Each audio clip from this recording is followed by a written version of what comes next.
sababu kuu kwa nini nawekeza kwenye hisa ni kwa sababu hisa ina uwezo wa kukujengea utajiri. Hisa ni biashara, yani ninavyonunua hisa nanunua sehemu ya ile kampuni. Mimi nawekeza CRDB zaidi, nazo hisa za makampuni mengine, lakini CRDB zaidi. Kwa mimi ni mmiliki wa ile banki ya CRDB kwa level yangu, kwa kiwango changu kile nilichowekeza. Kwa naimiliki ile benki.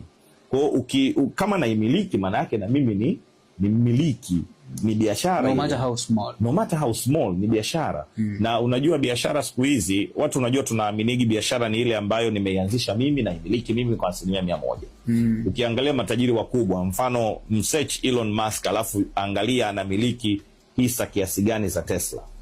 Ukimsikia Mark Zuckerberg, utasema huyu ni mmiliki wa Meta. Lakini try to find out Mark Zuckerberg anamiliki asilimia ngapi za Meta, utakuta ni asilimia ndogo, sio? Ukienda Amazon, utasema Jeff Bezos ndo mmiliki wa Amazon, lakini anamiliki kwa asilimia. It's almost the same kwa matajiri wote. Wengi ni hivyo. Kwa nini? Kwa sababu si lazima kwamba umiliki 100% ili ndio uwe na faida kubwa. Unaweza kukuta kuwa peke yako kuna kufanya ufanye biashara ndogo. Ingawa wewe unaona kama ni kubwa, lakini ni biashara ndogo.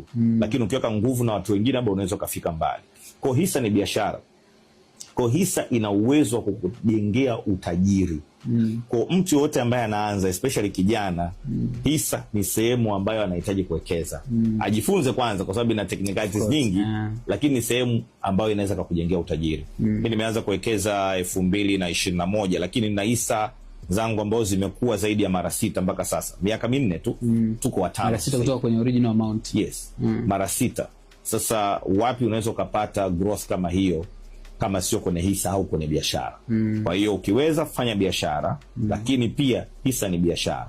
Na nikisema leo nataka kuanzisha benki yangu mwenyewe, hebu fikiria the hustles ambazo nitapitia mpaka kuianzisha hiyo benki. Kwa sasa hivi indirectly unamiliki. Naweza nikanunua benki ambayo tayari imeshaanzishwa, nikawaacha watu wengine wakapambana huko.